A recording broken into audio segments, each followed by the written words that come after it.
Beamy, 28 years old, male, senior software developer at a decent tech company. Call it Innovatech or something equally generic. The pay is good, the work is challenging, and my immediate team is solid. We are a bunch of guys who just like to code, solve problems, and occasionally argue about whether tabs or spaces are superior. It is a good gig, or at least it was. Our little ecosystem was about to be hit by a hurricane, and that hurricane's name was Isabel. Isabel was our new head of human resources. She arrived like a conquering hero, at least in her own mind. 30-something, armed with a degree in gender studies and a LinkedIn profile littered with buzzwords like disruptor, thought leader, and paradigm shifter. Her first all-hands meeting was a sign of things to come. She talked for an hour straight about synergy, ideation, and fostering a brave new workspace. We mostly just tuned it out, figuring it was the usual corporate nonsense that would blow over. We were wrong, dead wrong. Isabel's magnum opus, her grand vision, was the Gender Parity Initiative. The goal, to achieve a perfect 50-50 male-to-female ratio in the tech department by the end of the fiscal year. On the surface, it sounded noble. Who doesn't want more equality in the workplace? But Isabel was not interested in nuanced solutions like outreach programs, mentorships, or improving the pipeline. No, her solution was a sledgehammer. She effectively implemented a hiring freeze on men for any and all developer roles.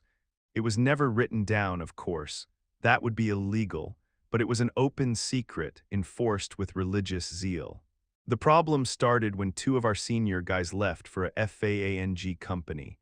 We were suddenly down two critical team members and the workload was piling up. Our manager, a decent but spineless guy named Paul, put in the requisitions for two new senior developers.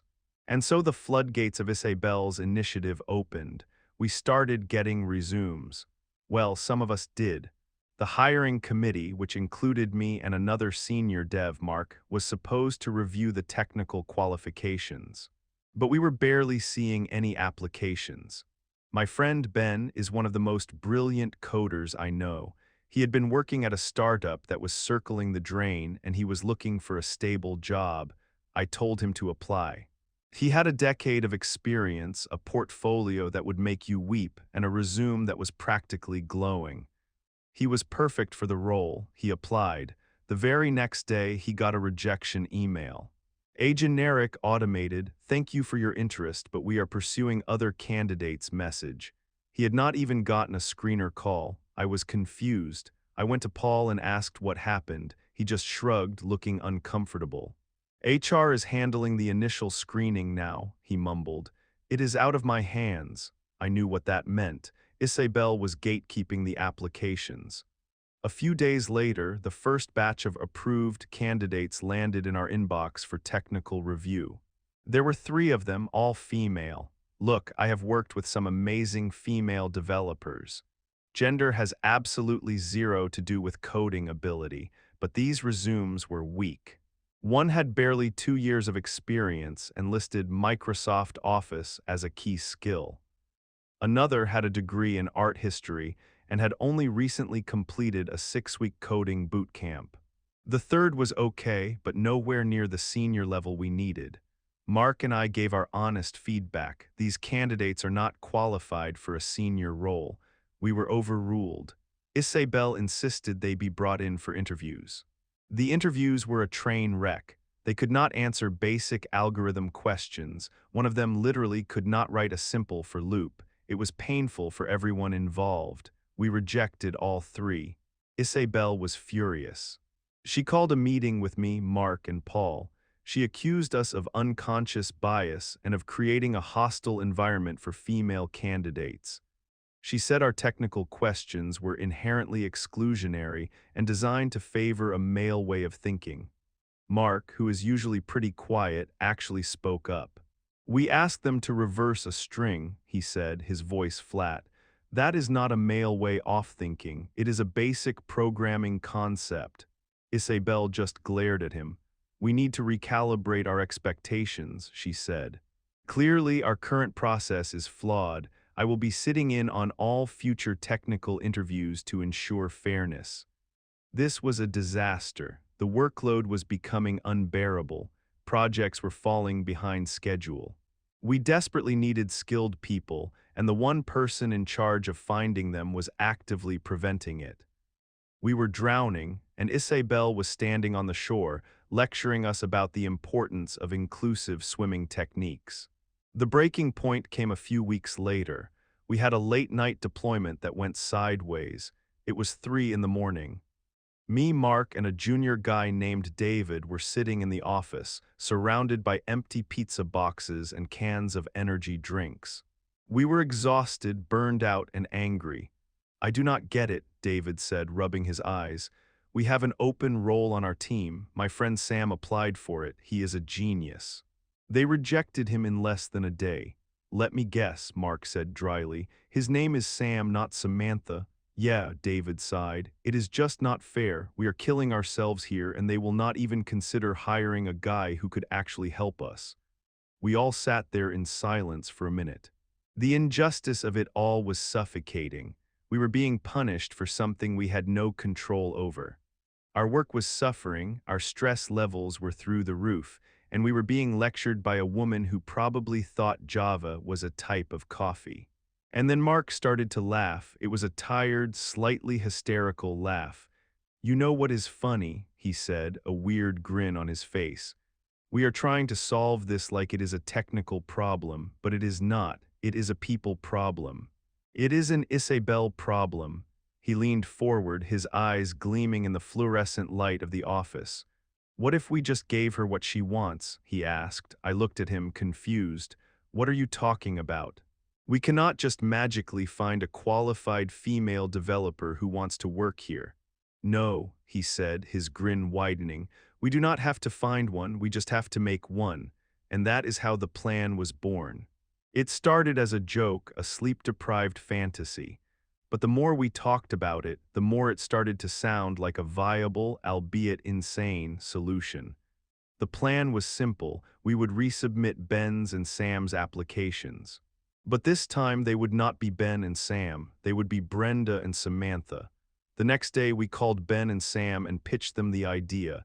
At first they thought we were crazy. "You want me to pretend to be a woman?" Ben asked, laughing.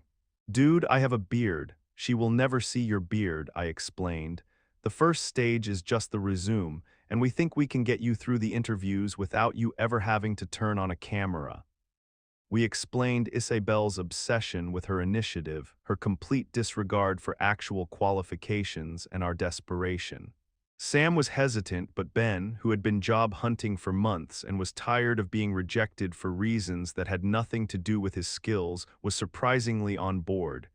"You know what?" he said. "Fine, let's do it.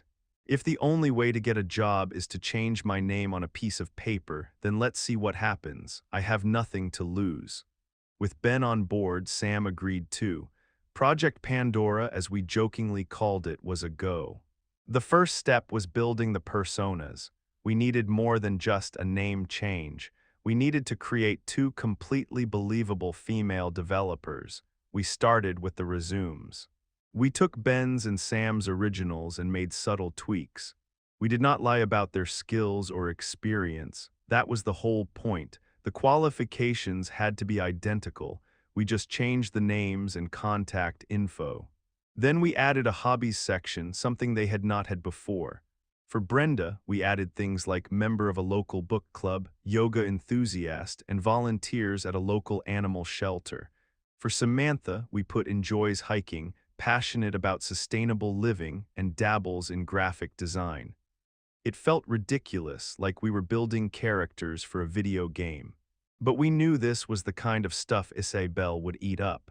Next, we needed online profiles. We created new email addresses. We created new LinkedIn profiles. This was the tricky part. We needed profile pictures.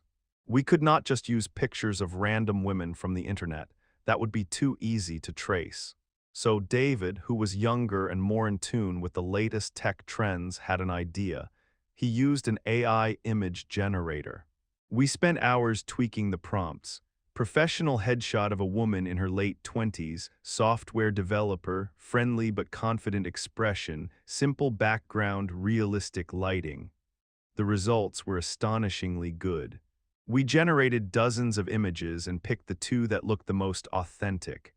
They looked like real people, pleasant, professional, and completely non-existent. We filled out their LinkedIn profiles with the same information from their resumes, and we were ready to go. I submitted the applications myself through the company portal late one night. I felt a strange mix of anxiety and exhilaration. It was a huge gamble. If we got caught, we would all probably be fired. But the thought of pulling one over on Isabel was too sweet to resist. The very next morning, my email pinged. It was from Isabel. Subject: excellent new candidates for senior developer roles. My heart skipped a beat. I opened the email. She was ecstatic. Liam, she wrote, I have just reviewed two phenomenal applications from two highly qualified women. Their names are Brenda and Samantha. Their resumes are exactly what we have been looking for. Please work with Mark to schedule their technical interviews as soon as possible. This is a huge win for the Gender Parity Initiative. I could not believe it. It worked. Ben and Sam, who had been instantly rejected as men, were now phenomenal candidates as women. The only thing that had changed was their name and a few lines about enjoying yoga. It was the most damning proof we could have asked for. Now came the hard part, the interviews. We scheduled the technical rounds first. Mark and I would be conducting them. We decided to do them via a text-based collaborative coding platform. This was not unusual. We often used them to test a candidate's real-time problem-solving skills. It meant Ben and Sam would not have to speak. Predictably, they crushed it. They solved every problem we threw at them with elegant, efficient code. In the feedback forms, Mark and I gave them glowing reviews, writing that they were two of the strongest candidates we had ever interviewed. Next was the interview with Paul, our manager. This one would require them to talk. We had them use voice-altering software. We tested it for hours, finding a setting that sounded like a natural female voice without being too robotic. It was surprisingly effective. Brenda and Samantha sailed through the interview with Paul, who was just happy to be talking to candidates who actually knew what they were talking about. The final boss was Isabel. She insisted on a video call for the culture fit interview. This was a major hurdle. We thought we were screwed, but then Ben had a stroke of genius. What if we lean into the whole tech thing, he suggested. What if we use avatars? It was a wild idea. We helped Ben and Sam set up VTuber avatars. They were simple, professional-looking animated characters, not the anime catgirl type. Their explanation was perfect. They told Isabel that they were part of an online collective that advocated for privacy and anonymity in the tech world, especially for women. They explained that they used avatars in all their professional video calls to protest against appearance-based bias in the hiring process. Isabel did not just buy it, she loved it. She saw it as a revolutionary act of female empowerment. This is incredible, she gushed during the call. You are not just coders, you are activists. You are challenging the system from within. I love your courage. She did not ask a single technical question. She just spent 30 minutes congratulating them on their bravery and talking about how thrilled she was to have them join her sisterhood of innovators. It was the most surreal thing I had ever witnessed. The next day, Ben and Sam got their offer letters. Top-of-the-range salary, full benefits, the works. They accepted. Isabel was walking on air. She sent out a company-wide email with the subject line, "A monumental victory for equality at Innovatech." The email was a masterpiece of self-congratulation. She announced the hiring of two brilliant and trailblazing women, Brenda and Samantha, who would be joining our team. She went on and on about how this was a testament to the success of her gender parity initiative and a bold step towards a more inclusive future. She received dozens of replies from people all over the company, praising her for her vision and dedication. She was the hero of the hour. To celebrate her grand achievement, Isabel decided to organize a special event. It was a Women in Tech welcome luncheon. It was scheduled for Ben and Sam's first day. The entire tech department was required to attend. Isabel wanted to publicly welcome her star hires and give a speech about her triumph. This was it, the final act. There was no turning back now. The night before the luncheon, the four of us met for a drink. The mood was tense. "Are we really doing this?" Sam asked, looking pale. "We could all get fired." "Or sued. What Isabel is doing is wrong," I said, trying to sound more confident than I felt. "She built a system that judges people based on their gender, not their talent. We did not cheat the system." "We exposed it," Ben nodded, a determined look on his face. "He is right," he said. "They offered me a job. I am qualified for that job. I am going to show up tomorrow and do that job. The name on my offer letter might be Brenda, but the brain that is going to be writing the code is mine." The day of the luncheon arrived. The conference room was decorated with pink and purple balloons. A banner hung over the podium that read, "Welcome Brenda and Samantha, the future is female." It was nauseating. The entire department was there, milling around awkwardly. Isabel was in her element, flitting from group to group, accepting congratulations. She was wearing a blazer with the words "Equality Champion" embroidered on the pocket. I am not even kidding. Mark and I stood in a corner trying to act casual, but my heart was hammering against my ribs. Any minute now. Isabel stepped up to the podium to begin her speech. "Welcome, everyone," she began, beaming. "Today is a truly historic day for Innovatech, a day when we prove that we are not just a tech company, but a community of forward-thinking visionaries." She launched into a long, rambling monologue about breaking glass ceilings and dismantling the patriarchy. As she was talking, the doors to the conference room opened, and in walked Ben and Sam. They were dressed in normal work clothes. Ben had even trimmed his beard for the occasion. A few people turned to look, a little confused. They probably thought they were from the catering staff. Isabel was too wrapped up in her speech to notice at first. "And so, it is with immense pride that I introduce the two women who represent the brilliant future of this company," she declared. "Please join me in giving a warm welcome to Brenda and Samantha." She gestured triumphantly towards the door. Ben and Sam started walking towards the front of the room. A wave of confusion rippled through the audience. People were murmuring, looking at each other. Isabel's smile faltered. She looked at Ben and Sam, her brow furrowed. "Excuse me," she said into the microphone, her voice losing its cheerful tone. "Can I help you?" "This is a private event." Ben and Sam stopped right in front of the podium. Ben looked up at her, his expression calm and steady. "Hi, Isabel," he said, his voice clear and strong. "I am Brenda. And this is Samantha." He gestured to Sam, who gave a small, nervous wave.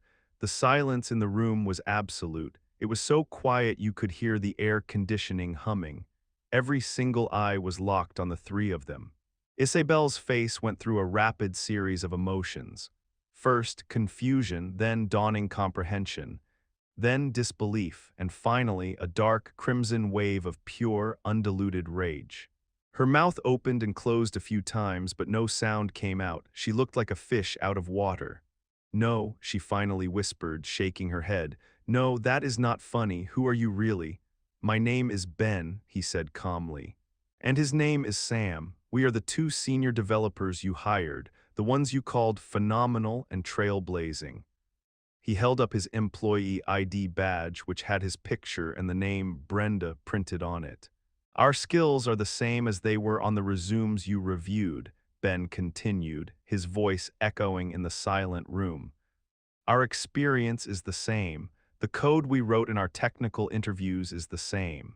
The only thing that was different was the name at the top of the page." That is when she snapped. The carefully constructed facade of the calm, progressive HR professional crumbled into dust. "Fraud," she shrieked, her voice cracking. "This is fraud." "You are liars," she started, pointing a shaking finger at them. You are misogynists. You did this to mock me, to undermine everything I have worked for. You are trying to sabotage this company." Her eyes were wild. She grabbed a stack of papers from the podium and threw them into the air. They fluttered down around her like deranged confetti. "Get them out of here," she screamed. Security, nobody moved. Everyone was just frozen, staring at the spectacle of our head of HR having a complete and total meltdown. And then a calm voice cut through the chaos. "Isabel, that is enough." It was Mr. Harrison, the CEO. He was an older, serious man who rarely came down from the executive floor. He had been standing at the back of the room, and now he was walking slowly towards the podium. He looked at Isabel with an expression of profound disappointment. "Your behavior is unacceptable," he said, his voice low but firm. "Step away from the podium. Now." Isabel stared at him, her chest heaving. For a second I thought she was going to argue, but then something in her seemed to deflate. She stumbled away from the podium, looking utterly defeated. Mr. Harrison turned to Ben and Sam. His face was unreadable. "Would one of you care to explain to me exactly what is going on?" he asked. So Ben explained. He told him everything from his initial application and instant rejection to the creation of Brenda. He was clear, concise, and professional. He did not sound angry or accusatory. He just stated the facts. He explained that their goal was not to cause trouble, but to demonstrate that the hiring process had become discriminatory. When he finished, Mr. Harrison was silent for a long time. He looked around the room at the shocked faces of his employees. Then he looked at me and Mark. "Were you two aware of this?" he asked. I took a deep breath. "Yes, sir," I said. We can vouch for Ben and Sam's technical abilities. They are exactly what the team needs. And we can also vouch for the fact that the hiring process was preventing us from finding qualified people." Mr. Harrison nodded slowly. He looked back at Ben and Sam. "Your methods were unorthodox," he said, "but I cannot fault your logic or your results." He cleared his throat and addressed the stunned crowd. "This luncheon is over," he announced. "Everyone, please return to your desks. I will be holding a meeting with my senior leadership team immediately." He then looked at me, Mark, Ben, and Sam. "You four, my office. In 5 minutes." The walk to the CEO's office was the longest walk of my life. We sat in a plush conference room while Mr. Harrison assembled his team, which included the head of the legal department. I was pretty sure we were all about to be fired, but when the meeting started, the tone was surprisingly calm. Mr. Harrison had Ben and Sam recount the story again. The lawyer listened intently, asking a few clarifying questions. When they were done, the lawyer leaned back in her chair. "Miss Vance's initiative," she said, referring to Isabel, "while perhaps well-intentioned, has exposed this company to significant legal liability. A hiring practice that filters candidates based on gender for any reason is a violation of employment law. What these men have done," she said, gesturing to Ben and Sam, "is provide us with a textbook example of gender discrimination." She explained that if Ben had decided to sue the company after his initial rejection, and his lawyers had discovered that an identically qualified Brenda was hired, Innovatech would lose the case. Badly, Mr. Harrison looked grim. "So what you are telling me," he said, "is that our head of HR has been breaking the law." "In effect, yes," the lawyer replied. "The outcome was swift. Isabel was fired that afternoon. There was no big announcement. She was just gone. Her equality champion blazer was left hanging on the back of her office door. That afternoon, Mr. Harrison officially offered the senior developer positions to Ben and Sam under their real names. He apologized for what they had to go through to get a fair shot. They both accepted. The next morning, a company-wide email from the CEO went out. It was a masterclass in corporate communication. It announced that Isabel Vance was no longer with the company. It acknowledged that the company's recent hiring initiatives, while well-meaning, had been flawed in their execution. It announced the immediate suspension of the Gender Parity Initiative. And most importantly, it outlined a new hiring process. From now on, all resumes submitted for technical roles would be anonymized.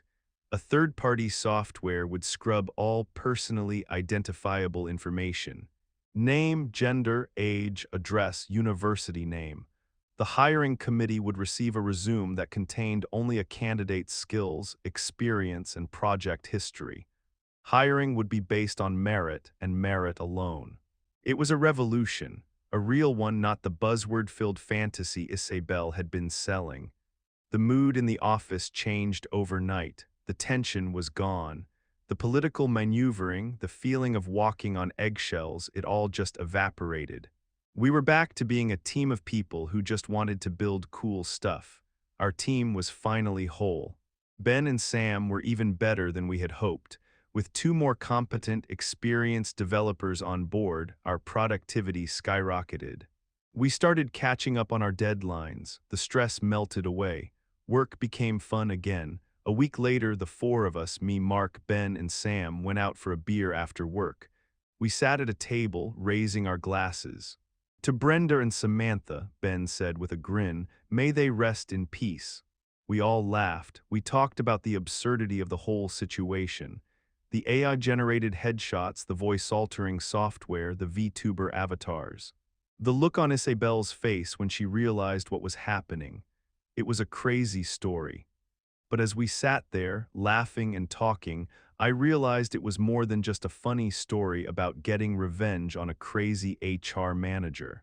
We had been pushed into a corner. We had been silenced, ignored, and accused of being the problem. But instead of just giving up, we fought back. We used the system's own flawed logic against it. We did not break the rules. We followed them so perfectly that they broke themselves. We proved that true equality is not about forcing outcomes or filling quotas. It is about creating a system where everyone gets a fair shot, regardless of who they are. A system where the best ideas, the sharpest skills, and the hardest workers win out. We did not just get two new colleagues. We got our company back, and that was a victory worth fighting for.